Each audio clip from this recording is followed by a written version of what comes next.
Hello. What's happening? How y'all feeling? Good. I'm feeling good. It feels really good to be in a record store. Yeah. You know what I'm saying? It's not like, oh, you can get my music, it's undownloadable on iTunes, man. No.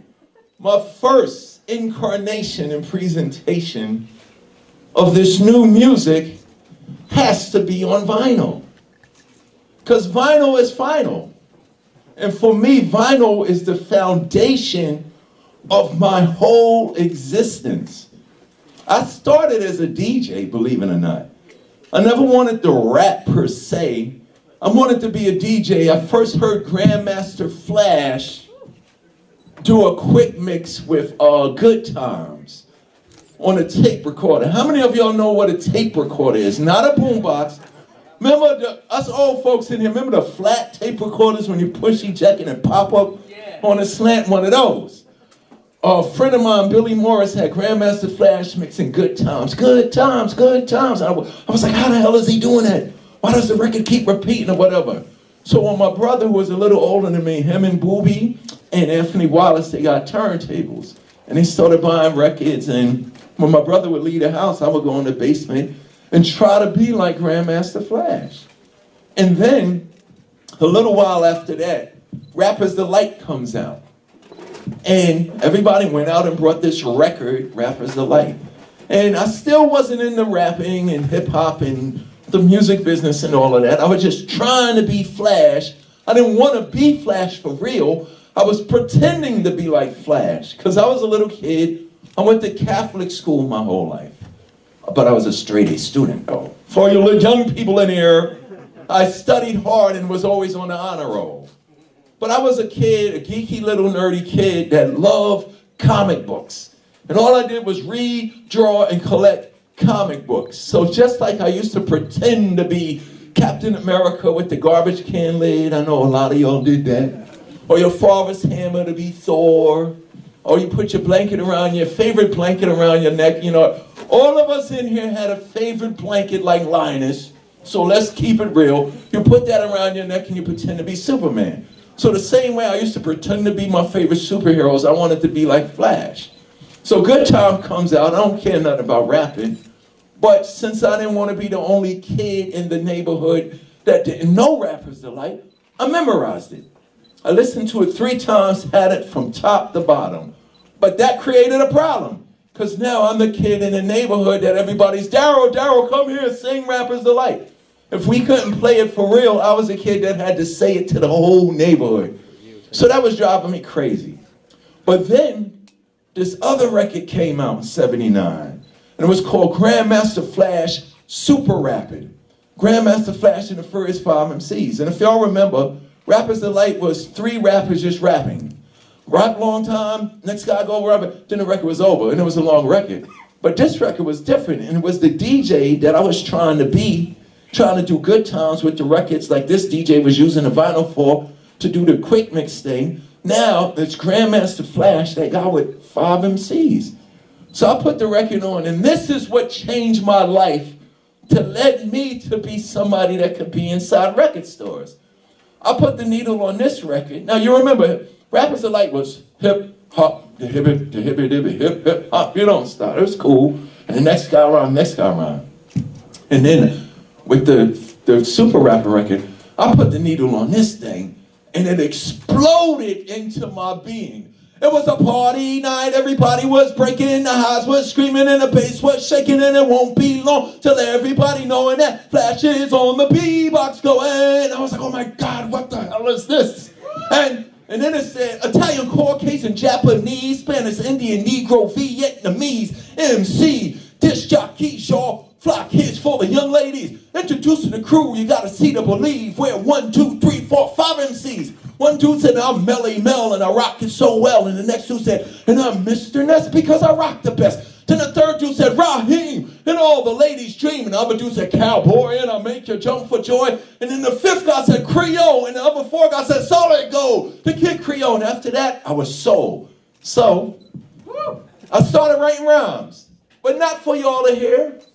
I never wanted to be on wax or vinyl for real because it was all make-believe to me. I was pretending to be this great MC on the microphone. So I started writing all my rhymes for me. Every time I would do something, I would write a rhyme about it. So my friend, Joseph Simmons, who y'all may know as Reverend Run now, he comes over my house one day and he finds my school books where I was writing my rhymes. And he looks at me in 1978 and says, 79, and says, well, my brother Russell lets me make a record. See, my whole life is full of records. When my brother Russell lets me make a record, I'm putting you in my group. And when he said that to me, I just looked at him. Because it was like he was speaking a foreign language. I was like, what the hell is he talking about? Me making records? No, I'm a geeky school kid that's going to go to college. So make a long story short, 4 years go by. I graduate from Rice High School. I send out my resume to all the colleges.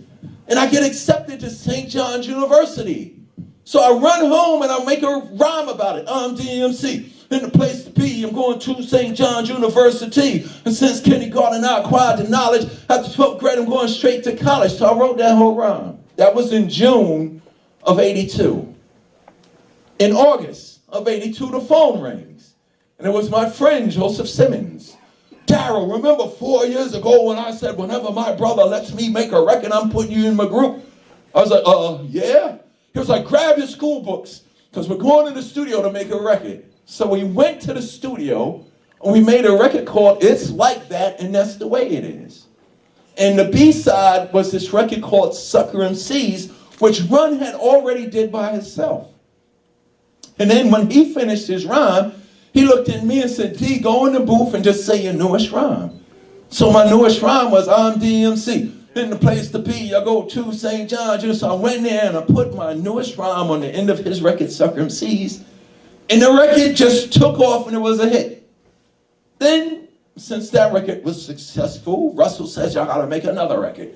So we made another record called Hard Times. And the B-side, because remember y'all, everything was a single in those days. It wasn't no albums. So the next single that we made was Hard Times. And the B-side with this record called Jam Master Jay, we had to make the Jam Master Jay record because it was, the group name was Run-DMC, but every time we would show up somewhere, it'd be 3 people on stage. So the audience was like, what the hell? Who's the hell? What the third guy back there using the records? Like, nobody knew what the hell we was doing. They would ask us, where's the band at? And we point at Jay. And it was like, he ain't got no drums and no gear. Yes, he does. All the music is in the records. So we made this record called Jam Master Jay to let people know that Run-DMC is actually 3 dudes. Run-DMC and Jam Master Jay. Then Russell gets bold and says, we're going to make an album. And that's what happened. The whole industry looked at us like, look, we don't even want to hear the singles of this hip-hop stuff. Nobody is going to want to hear an album full of rap and hip-hop and the mumble-jumble thing. So we was the first to do this album, and the album went gold. And then we got on MTV. And then we said, whoa, this album thing could probably work for us, because now we're making albums like all the artists and musicians from rock, punk, R&B, disco, soul, and funk that we stole from. Because remember, we didn't make our own music. We stole all the music from all these lovely records on the wall, and we just added our raps to it. So then we did another album called The King of Rock, which was about us being denied entry into a fictional rock and roll museum that didn't even exist at the time. 1985, when we did the King of Rock video with Larry Bud Melman from the David Letterman show at the front door of the Rock and Roll Hall of Fame saying, you guys can't come in here, this is a rock and roll museum. And then me and Run, we run through the museum, pull the plug on Jerry Lee Lewis, throw the hat on the Beatles, and take Michael Jackson's glove off the display, throw it on the ground, and I stepped on it. Yes, I did that. I dissed Michael Jackson in a video. And by the way, we met him, and he said, oh, guys, I love the way you dissed me in your video. True story. So we did the King of Rock record, and it went double platinum. Then we did the infamous Raising Hell, and that thing just changed the world. So I bring all these stories up to tell you why vinyl is so important. Vinyl is the total experience of what all this music stuff is about. It's an experience. You see it, you hold it, you play it. You take it from one, you take it from the cover and you put it on the record and you put the needle. There's things you have to go through and do to be part of this musical experience. That all these artists and musicians create this music for you. That's missing nowadays. And when it comes to hip hop, that's why hip hop's so crappy, but that's a whole other story. So this is me going back to my roots. The record being produced for all of us. You know, it's not like go down like buy music, you gotta download it because I'm somebody. No, the vinyl is the total experience for the community of music lovers. You hold it, you see it while it's playing, you can read it. I used to love reading Parliament records. I used to love reading Led Zeppelin to see who mastering. I didn't even know what that word meant. You got musicians that create this stuff? Like it was visual, it was physical, and it was musical. So for me, I haven't put out music in a long time. And the last time I put out music and something good happened in the world is when we put out Walk This Way. People looked at that video and said, yo, what happened in that video when Steven Tyler knocked the wall down? That didn't just happen in the video, that happened in the world. So when my man Jason Rockman over there, say hi Jason, he's the guy that came to me and said, yo D, you're making some good music. Do something good for the people, put it on some vinyl. And I said, cool, okay, yeah, let's do it. So Jason said, we got this record, we're gonna produce a song for you. Me and my band Slaves on Dope gonna make a song for you. And I want you to get Chuck D, a Public Enemy, on the record. So I know Chuck real good. I called Chuck up and say, yo, Chuck, man, we're going to do some vinyl and we're going to put it there. Hey, Chuck's like, I'm down. Y'all know Chuck D, a Public Enemy. Yes, I'm down. Vinyl. You know how Chuck is. And then I spoke to Carl, say, Carl, hi, Carl. Carl over there, Looney Tunes Records, West Babylon, Long Island. He said, when you do this vinyl thing, it's got to be special. It's got to be special. It's got to be an experience for the people. It's an experience for me, but it's got to be an experience for the people. So give me 4 records. Give me 4 records. Give me the Slaves on Dope record. I had this other record that I did with Rome from Sublime. I was like, yo, Rome, man, do a record with me. We're going to make somebody cool, man. Let's do it. And he came in. It took him 1 hour to do all his verses, all his harmonies, all his backups. In 1 hour, he walked in. What's the record about? The record we did is called High and Low. It's about all the homeless, foster care, and orphan youth in the world. We wanted to do a record about those kids sleeping on the park benches, those kids that go to jail during the winter time because they don't want to be out in the streets during the winter. They go do a petty crime. They say, okay, if I do this crime now, December, January, February, I'll be out in April. We did a record about those foster kids and those orphans. So Rome walks in, hey, what's this about? It's about the homeless kids and the foster kids and the orphans. 1 hour, done. High five me, he's gone. That record's on there. Another record produced by John Moyer from Disturbed. Y'all know who Disturbed is, right? Yeah. Did y'all hear the Sound of Silence record they did? Phenomenal. John Moyer comes to me and says, hey, D, I'm going to do a record for you for this vinyl EP. Cool, okay, cool. So he comes up with the idea to do a record about all the police shootings that's going on. And my joke is it took 2 white guys to get me a black dude to do a record about all the police shootings going on. But that's rock and roll. Rock and roll is the voice of the people, about the community. And then John Moyer goes, yo, man, I know somebody that we're going to get to sing the chorus on this record. One of the greatest voices in rock and roll, in music, period. I'm like, you do? Who's that? I'm going to call up Miles Kennedy. I was like, what? Is he going to do it? I mean, he's great. And he said, hey, Miles, you want to do this record? Yeah, man, done. Boom. Then there was one more record to go on the album. It's Slaves on Dope, Coming Like a Rhino with Chuck D, High and Low featuring Rome from Sublime. The record that John Moyer from Disturbed produced for me and Miles Kennedy is called Flames.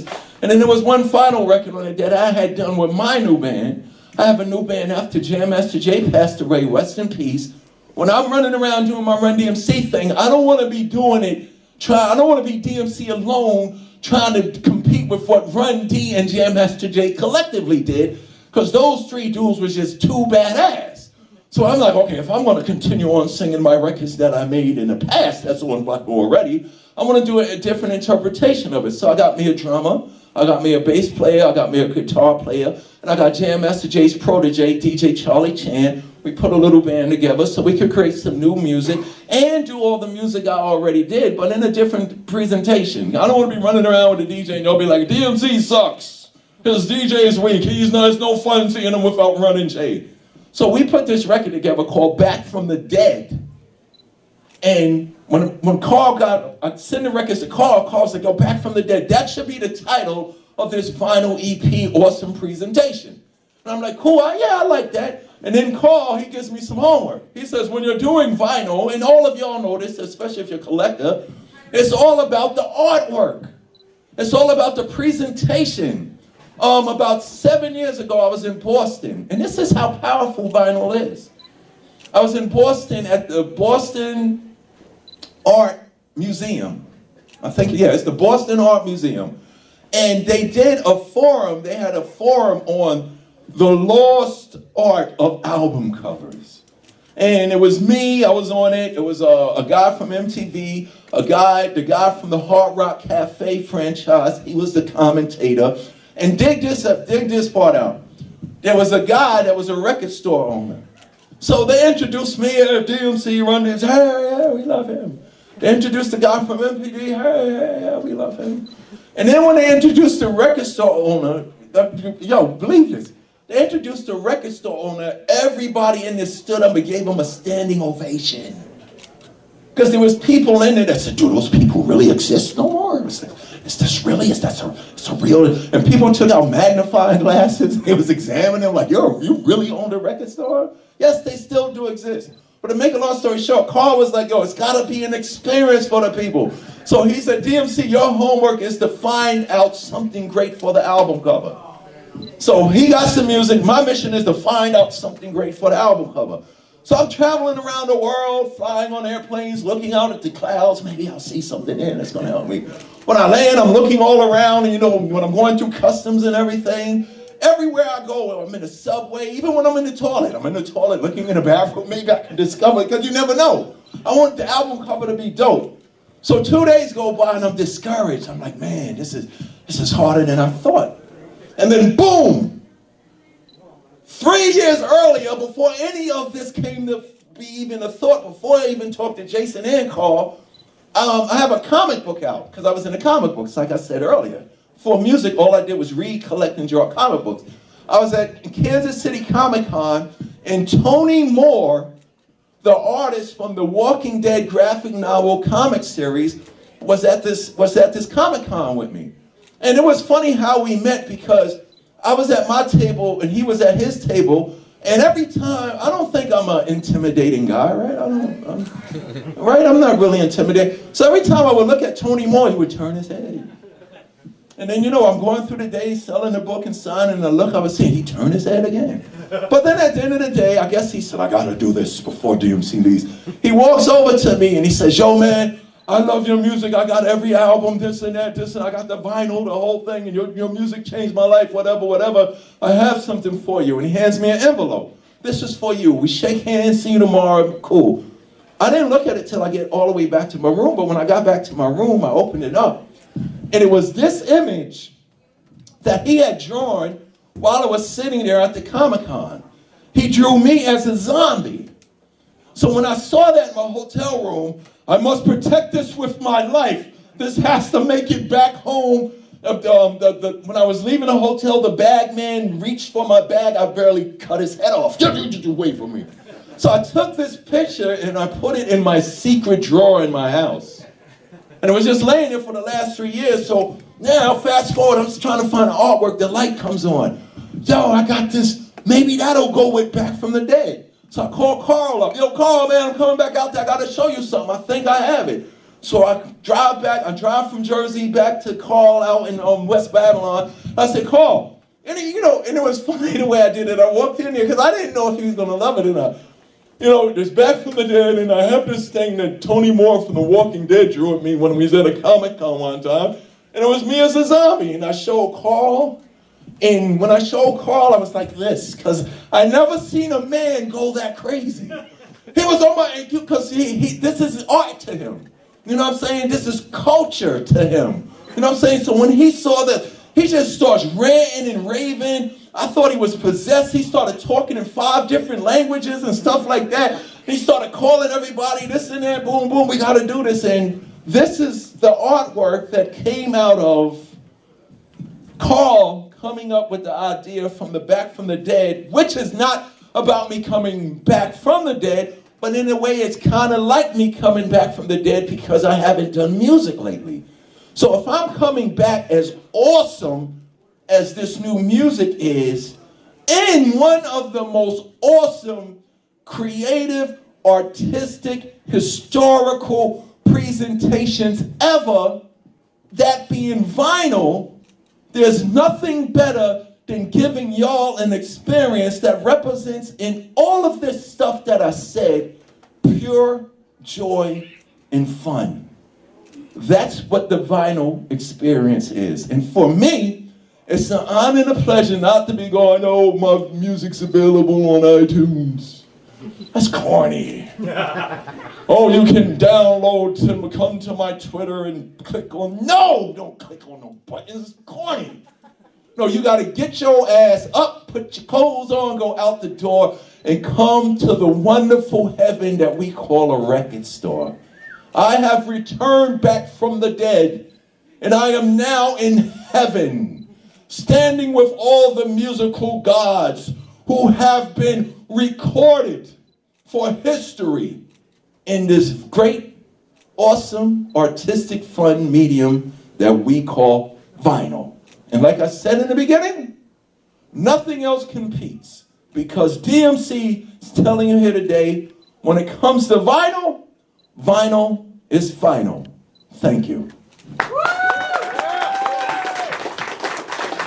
So I'll take pictures with you guys and sign whatever you got, because we love vinyl.